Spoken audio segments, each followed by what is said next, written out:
Hey everybody, I am Bill Murphy Jr. This is understandably.com, and my guest today is Loto Lealaimatafao. If I said that right, I get a gold star. You He's actually get a someone license now. You are so concerned. we're having tech problems here. I couldn't hear you. Let's try that again. Uh-oh. Philip can't hear me. We're Okay. Can frozen you hear me now. now? I can Oh, hear now you, we're but you're frozen. frozen. You're frozen. Okay. Let it go, man. Let it go. Let's just try. You're not frozen We're anymore, so let's just frozen. see. We're frozen. Okay. Okay, I'll just start over. Okay, so five, Okay. four. Hey everybody, I am Bill Murphy Jr. This is understandably.com. This is our YouTube channel, and today I am talking with Loto Lealaimatafao, who is in Fresno, California. Reached out to me after he read one of my Inc. articles about emotional intelligence, and we just had this cool chat. Seemed like a really interesting guy, and I said, well, enough talking, enough emailing, let's get you talking. We'll go on the video here and we'll have a little chat. So Loto, thanks very much for coming on here. Oh, it's an absolute pleasure. It's my honor. And man, you nailed my last name. You are officially Samoan now, Bill. Well, it's I feel like it's a mark of respect, right? You try and learn, even if somebody's name has a lot of letters or whatever, like just take a few minutes. I wrote it Yeah, down here phonetically, just behind the scenes, letting people know. But yeah, it just seems like an important thing to do. So anyway, I'm glad because absolutely. Sure. don't ask me to say it twice, but Leah Lai Matafao. Anyway, There you man, that's amazing. That's amazing. so you're in Fresno, right? Yes, right here in the beautiful island of Fresno, right in the middle of California, Central Valley. Awesome. And so Loto kind of reached out. I wrote this article. I write these articles for Inc. sometimes, Inc.com, and sometimes we write about emotional intelligence. And I always approach that subject saying, what I'm most interested in is kind of learning frameworks, learning things to say so that you say the thing you want to say, not the thing you don't want to say. And sometimes it's just a matter of memorizing the right phrases to say. And he reached out and said, I read that and I liked it. And I also do some work in the juvenile detention center here. And I brought your article in and we had a chat. And I'm like, whoa, that's amazing. And then just to, mention one or two other things you said in the email, you had some kind of funny ways of talking about yourself, amusing, hilarious, made me laugh.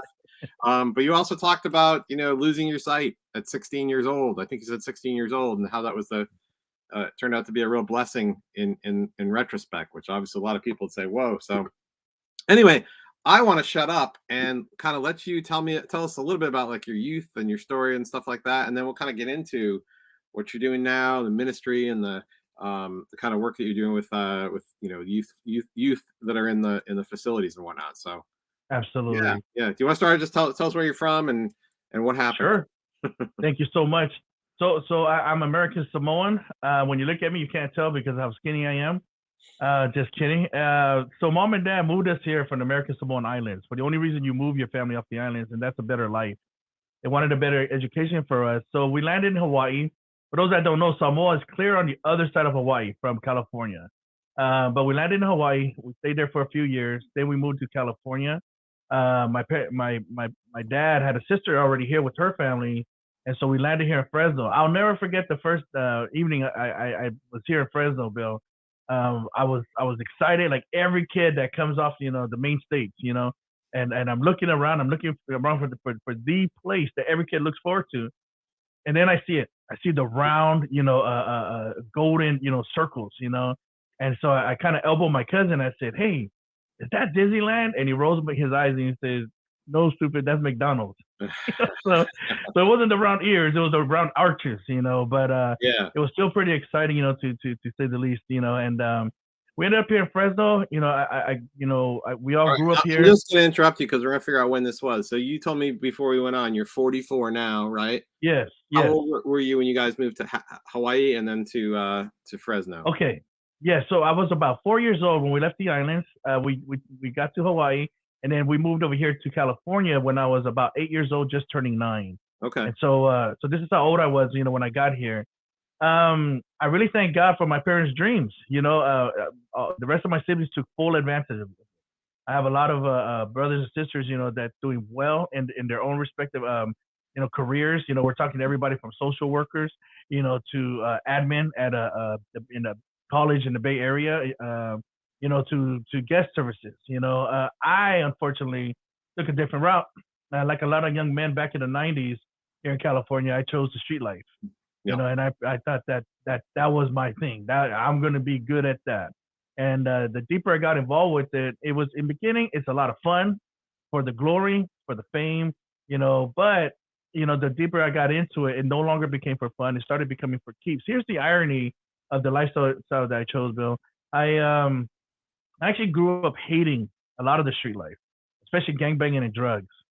You didn't have to scold me about drugs and lecture me about gangbanging. I already knew the realities. I knew the consequences. I had a lot of family and friends that I already saw going down that road. And so because of that, I hated those things growing up. Here's the problem: no matter how much I hated these things, I kept surrounding myself with them. I spend a lot of time speaking at schools. One thing I tell kids all the time is, I love you and I respect you, but I don't care who you think you are. I'm going to tell you who you are right now, Hmm. or who you hang out with. You are who you hang out with. I remember something a lady told me when she saw who I was hanging out with, and she said, "Loto, you better be careful, because if you keep sleeping with dirty animals, you're gonna wake up with fleas." Yeah. And I remember I got so mad at her. I said, "Man, how judgmental is this lady? Like, what are you calling my friends and family?" Now, mind you, I'm an honor roll list student. All throughout elementary school. I love my parents for bringing us here for a better education. So I wanted to make sure that I honored them in that way. So I was an honor roll list kid. Yeah. A's.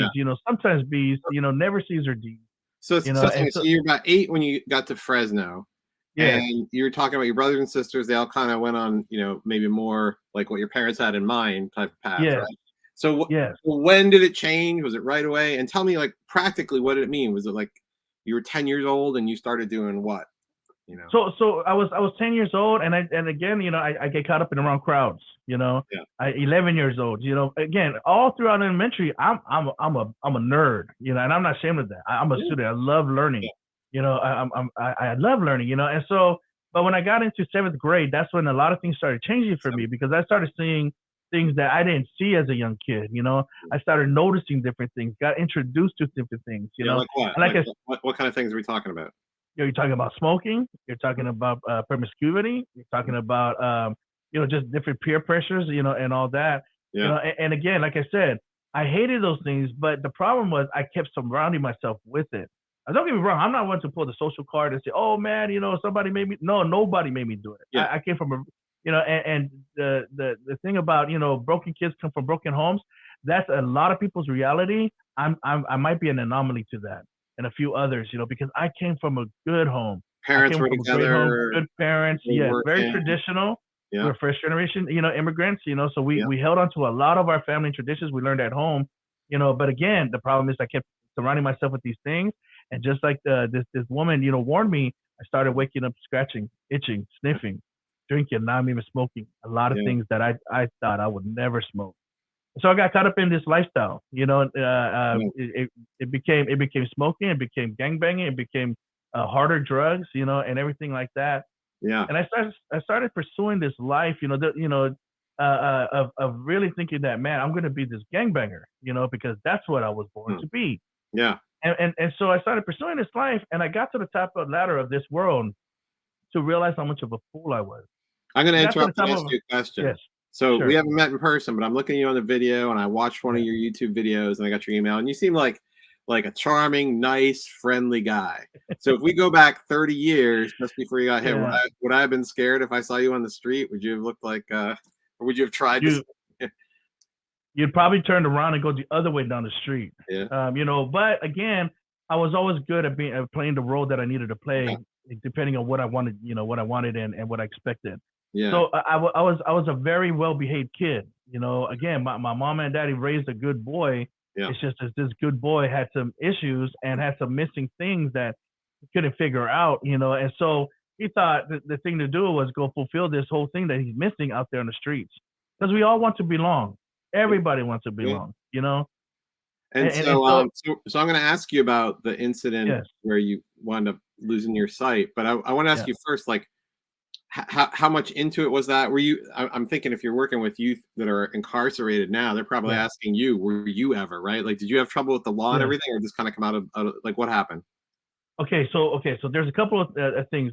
So I got involved with a lot of different a lot of things I can't say now because I know we're past statute of limitations, but I don't want to incriminate myself. Yeah. But You no, can speak seriously though, generally, maybe. Maybe you can speak generally. yeah, Yeah.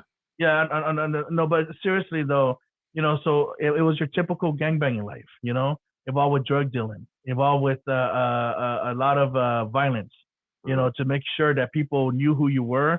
When I would get into fights or whenever I had to do all that, I did it in a way that it wasn't just about beating this person, it's about beating him in a manner so bad that everybody else is watching would never think of crossing, mm, and really making the point. Because I found that the more I did that, the less fights I had. I didn't want to get into fights. I don't know anybody that really loves just getting into these fights. I know there's a lot of people who say they love violence and all that, but nobody really likes to lay there, in their own blood, and all that. So there was a lot of that.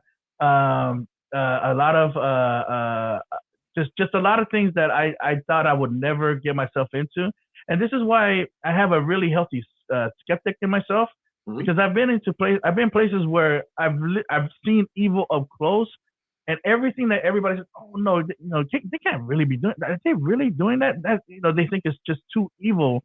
But when you come from a place where I come from, there's nothing too evil. You question everybody's motive. You question everybody's intentions, because you've seen it up close.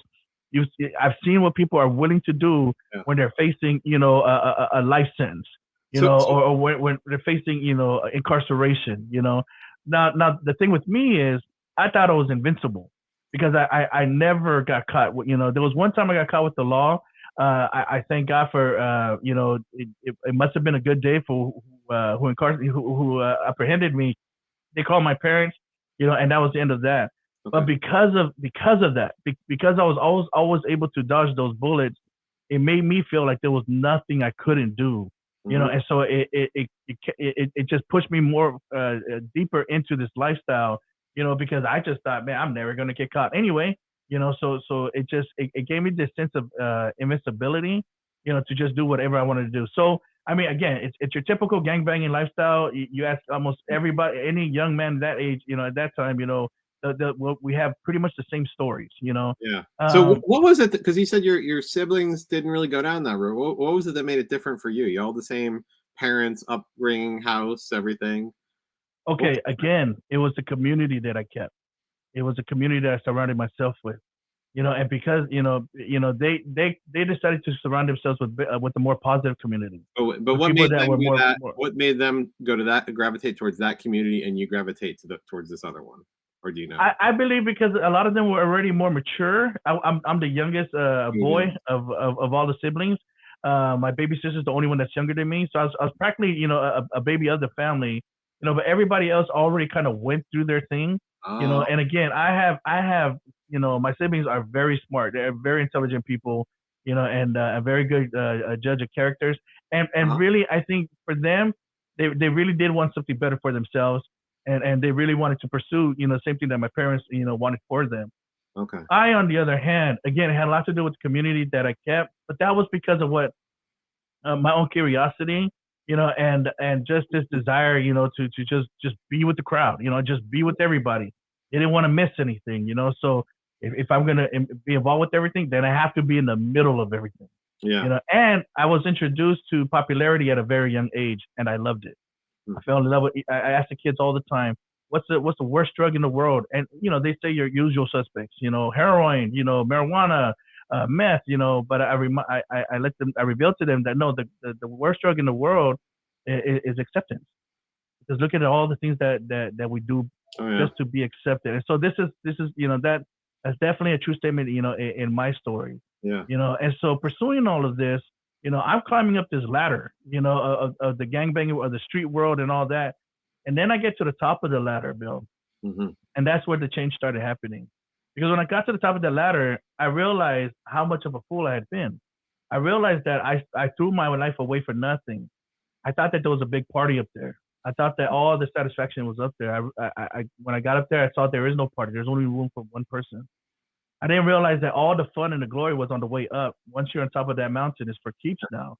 And so realizing, that I threw away everything. I Yeah. threw away, a great education. I threw away great relationships, my family. I threw away my future. I threw away all these things, you know, for what? And it was just this empty hole. But then it just became more tempting, sir, to just look over the side of the ladder and just jump and just end it all.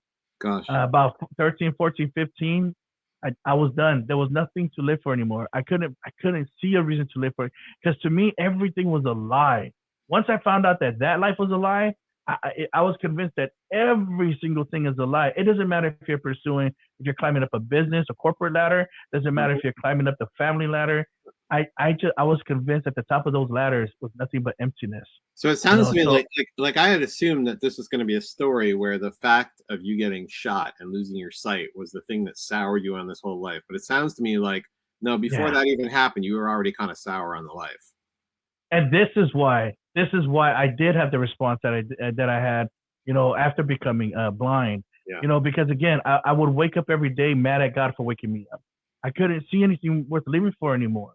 And I thought if God just took me out, He'd be doing everybody a favor because it Yeah. just seemed like I got in everybody's way. And so August of 1994, Okay. after I buried a friend of mine, I this lifestyle of mine, Bill, brought me face to face with a sawed-off shotgun, Yeah.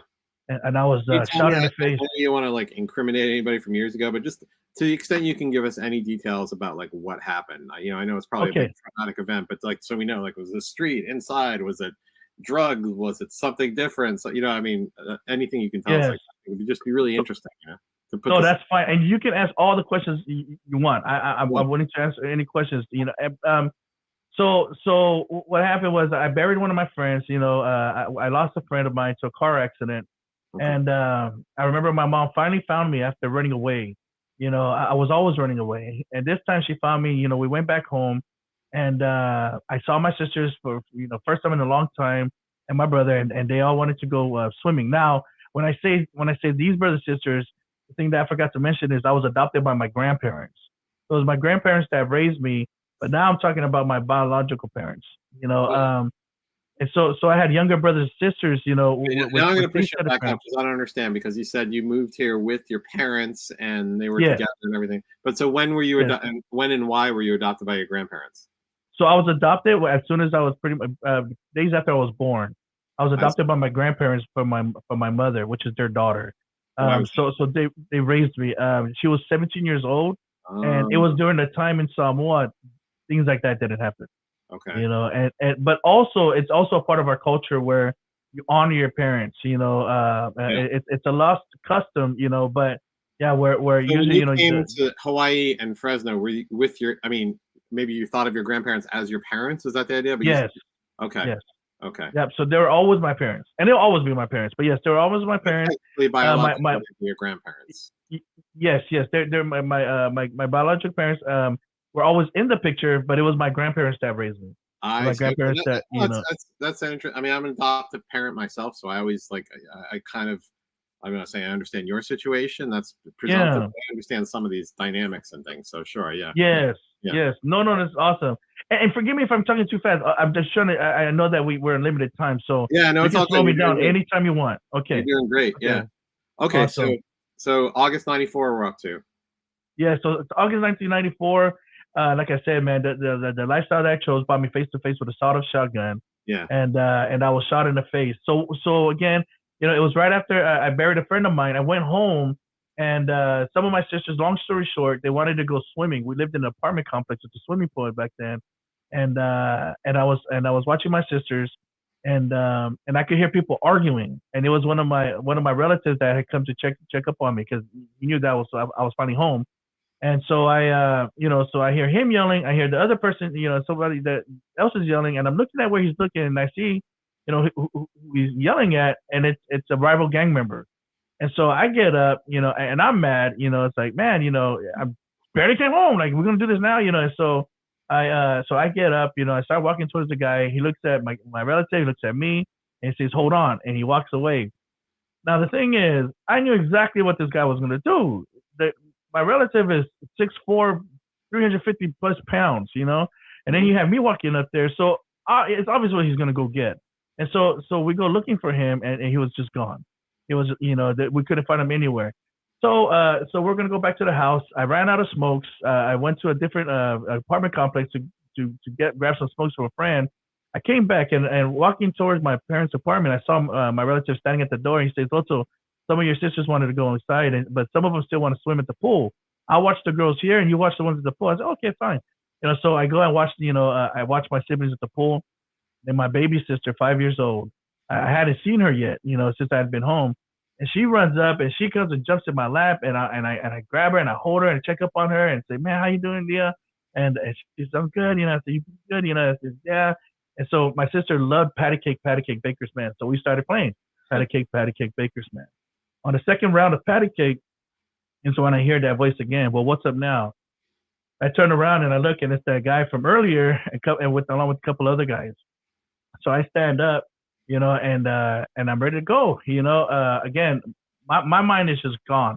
My mind is so just destroyed, for the lifestyle that I was living.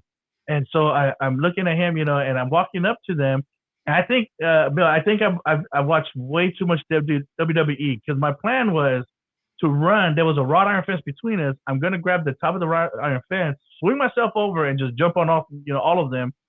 But as I'm walking, I see him reaching into his pants. He starts pulling something out, and I see that it's a grip for a shotgun. And so he pulls it out, and I'm thinking, I was like, oh man, he's got a piece. He's going to use it, or he's just pulling it for show. This is not the first time somebody's pulled something on me. Yeah. So I take my chances. I said, so I keep walking, and then I see that he's pushing it back into his pants. So then I realized that, oh, he's not going to use it. He's just showing up. So I tell him, I said, you pull that out, you better use it. I'm going to get mine, and I will use mine. I guess that's when he shot me. Wow. Okay. The reason why I said I guess is because I didn't hear a bang. I didn't feel getting shot. Yeah. All I knew, I was aiming for that. I was gunning for that wrought iron fence. I'm gonna jump over, but as I'm running, something starts clicking in my mind. Something just happened. Something just happened. The last thing I remember was looking at the barrel of the shotgun. It was a sawed off, and then I started thinking like, oh my gosh, this guy just shot me. He actually listened to me, and so I'm thinking, okay, if he got me with slugs, I'm done. I've got holes in my head, and I'm done. If he catches me, if you caught me with the regular shotgun blast, shotgun shell, then I'm still gone. But let me see what happens. So I put my hand towards my face to see if my fingers were gonna go through my face. I knew I got caught with the slug, and I had big holes in my head, so I was done, Yeah. But I reached for my face, and my fingers didn't go through. So I was like, okay, he got me with the regular shotgun. Let's see what happens. Yeah. I look up, all I see is sky and just black and red. Okay. So that's so that's that. There's a long story behind this. Everything from seeing the light, hearing God's voice, this, and all of that. But let me fast forward to the moments, that I think is the most important. Okay. Is I woke up the next day, right, and this is after seeing heaven and all of that. But I wake up the next day, and I'm in a hospital and I'm on my stomach. Wait. I Said, just want to interrupt to make sure I know this is like the big point here. But yeah. when you say seeing heaven and everything, is this like a near death experience? Like you were out and you Yes. Yeah. So I'll go real quick. So they finally got me to sit down in the pool area I was at, and I'm sitting there, and I'm just got shot in my face. Now for a gangbanger, this is the highlight of your life. You just took a shotgun blast to your face for your hood. Like this it doesn't get better than this as a gangbanger. Okay. And so I'm just high on adrenaline, and I'm sitting down.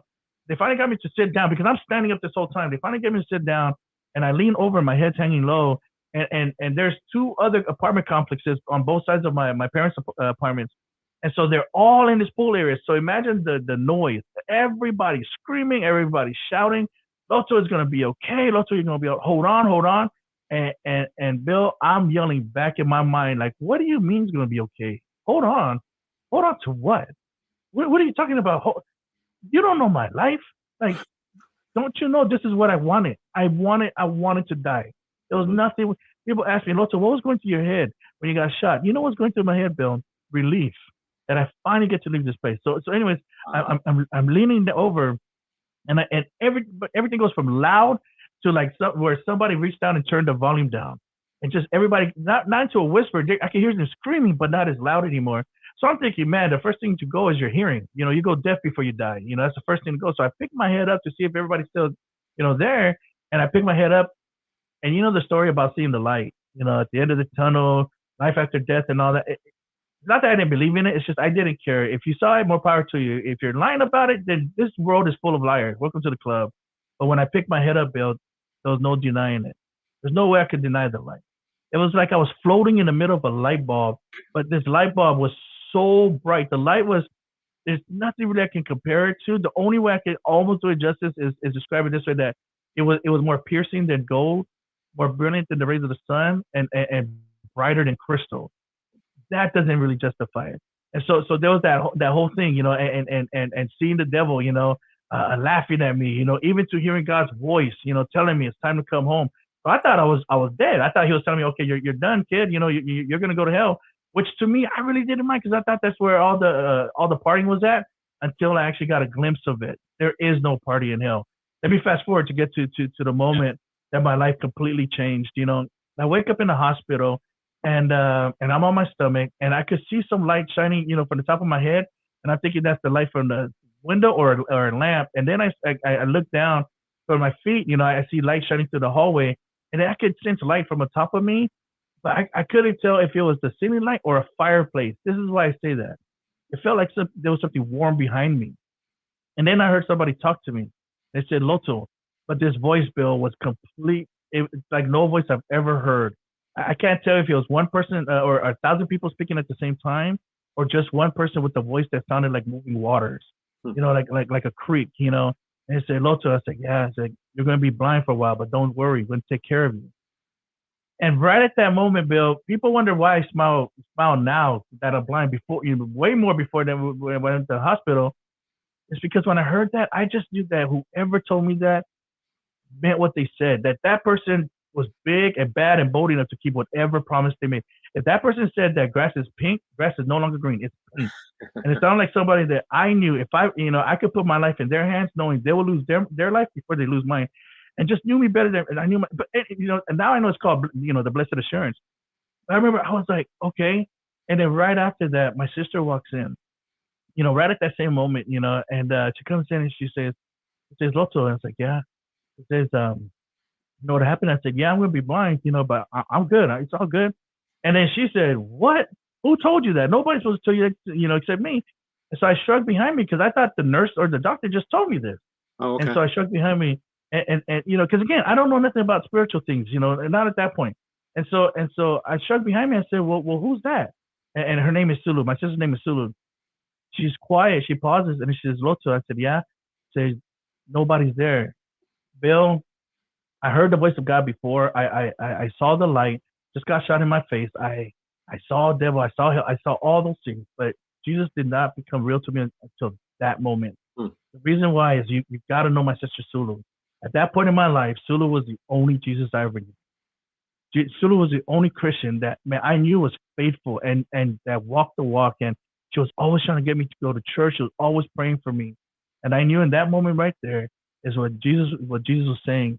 He was telling me, see, Loto, I don't only want to be your sister's Jesus. I want to be your Jesus. And for some reason, that's when Jesus became so real to me, Bill. And I remember I closed my eyes and said, Father, I don't know what you're going to do with me, but if you let me live any longer in this world, then let it be for your glory, because this life is no longer mine. This Hmm. life is yours. That's pretty 28 amazing. years later, I have the privilege of sharing this story with you and all of the guests. Wow. So this is August 94. How old were you? Sorry. This is 16 years old. And what was the date? I'll bet you have that date etched in your I, memory. I need to go. I know it's August. I have to go get my medical record on to get the specific date. That's And something I should have had by now, but I just so never. it's fascinating to me it's happened so quickly, right? So because I really thought Yeah. this was gonna be a story, and then it was gonna be like 5 years of anger and whatever. No. Yeah. No, really, you never had that. You No. never had that. No. That's why I believe that God gives you the grace for whatever task He has for you. Hmm. And obviously there's ups and downs, but man, I'm so blessed. I grew up thinking that God was unfair. I actually grew up and found out I was right. He is unfair. I don't deserve the life I have today. Let me ask you this. So if you were 16, had you met your wife at that time? I met my wife on the streets and at school. I remember it was Keys Canyon Middle School here in Fresno, eighth grade. I was walking up a hallway and I heard something so loud. I turned around and I saw the most beautiful thing I ever saw. And I remember telling myself, I'm gonna marry that girl. Oh, I'm gonna marry her. And man, and so that's the last time I saw her. Yeah, she ran into the bus, didn't pay me no attention, didn't know nothing about me. A okay. couple years later, her friends started hanging out with mine, and then that's how we started hanging out. But it was a type of relationship that for me I didn't want to mess up. Like she was just way too cool. I didn't want to lose her because of stupid things. So we just kind of kept it at friendships, at friends, in the friend zone, as they say, Yeah. until after I got shot, and we got married. And Yeah. I cannot believe, man, I got to marry the very girl that I knew I was gonna marry at It's eighth pretty grade. wild. So tell me there's all these other things I want to ask you about, but I want to know, like, to what degree are you able to see it all? Are you able to see a little bit? Are you? Sure. Yeah. So when I first got shot, I still had my retina attached on my left eye, but I've lost that since. So now it's complete darkness. Okay.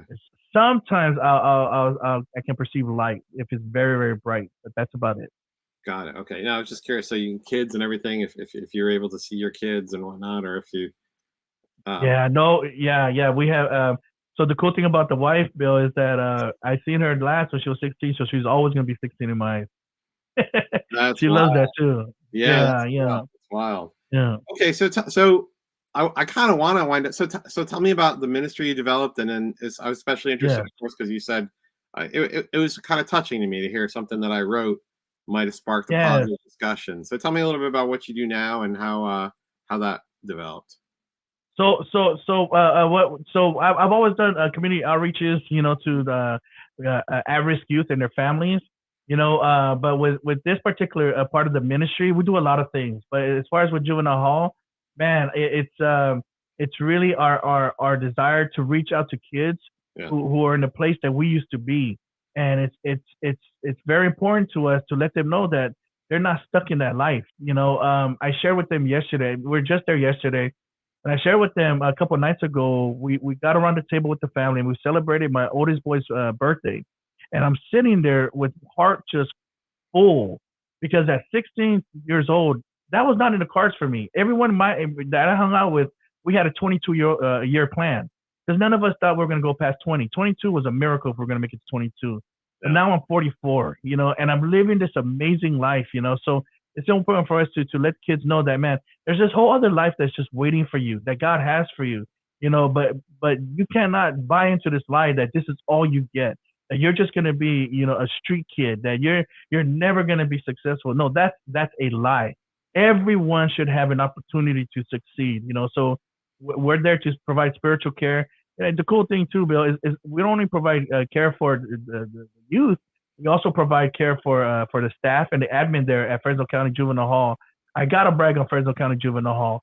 None of us want our kids locked up, but if there was ever a place that we had to send our kids, Fresno County is the best. I've been to quite a few across this nation, but I'm telling you, the kids, they know they're cared about there. They know, and we're just so grateful that they allow us a seat at the table, to Yeah. help, develop, kids at risk, and making sure that they become successful adults.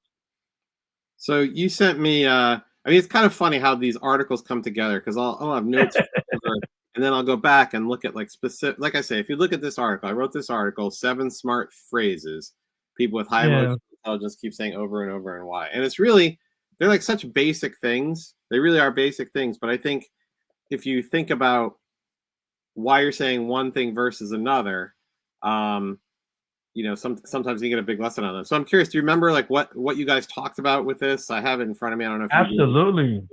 Yes, this is a very powerful article because of its simplicity. I love it, and like I shared with you, I was just really grateful that there's still someone talking about phrases like "thank you," "you're welcome," "please," or asking the why.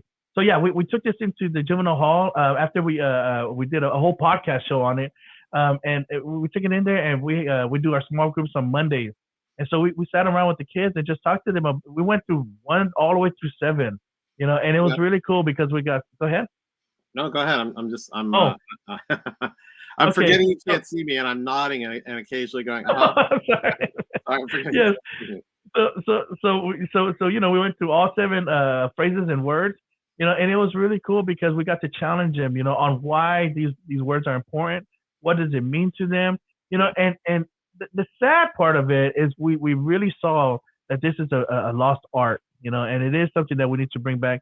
So that's why when I wrote you, I was so grateful that you brought a spotlight back to these things that are so important, but it makes such a big difference, a kid in the streets, they don't always know to say thank you. They don't always that's not always their first, go to, So when you really equip them, what you're really doing is you're elevating their mentality. You're elevating their thought process. And when you do that, you're gonna have kids who are better because of it. Mm. Because when they use manners and they use politeness, they will also see the benefits of that. Because like I said, it is a lost art. So when you have an adult, who has a kid now, and it's sad, not just street kids, but any kid saying thank you or yes, ma'am, yes, sir, it's very impressive, And I'll tell you what, too, Bill, this interview today is really a testimony to the power of this, of what you shared in this article. We're interviewing today simply because I said thank you. That's very true, isn't it? That's very true. Yeah, we wouldn't have Mm-hmm. made the connection otherwise. I'm very grateful. I love, of course, anybody loves to hear that you took the time to write something. And it's great. I Yeah. can look at the little statistics and see, oh, a lot of people read it. But to have somebody say, oh, yeah, I read it, but it wasn't, I read it and Yeah. not something. I did something with it. An interesting thing, like, so we're these YouTube interviews, I'm doing them differently than I used to. It used to be, Mm. and it's partly because I started watching some really good interviewers and learning from them.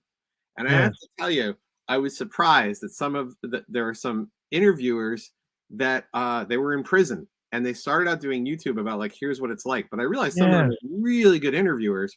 And one of the Yes. things that hit me was they're almost overly polite to their guests. And having watched a little bit of this, they're like, yeah, that's because when they were in prison, like Yes. respect and politeness is kind of all you have, and like things can get out of hand so quickly if you don't show it. So that's what it kind of strikes me. I hope I know very little about what it's like to be in prison. I hope I never Mm-hmm. do, right? But I'm happy to just have secondhand information on all that. That'll work.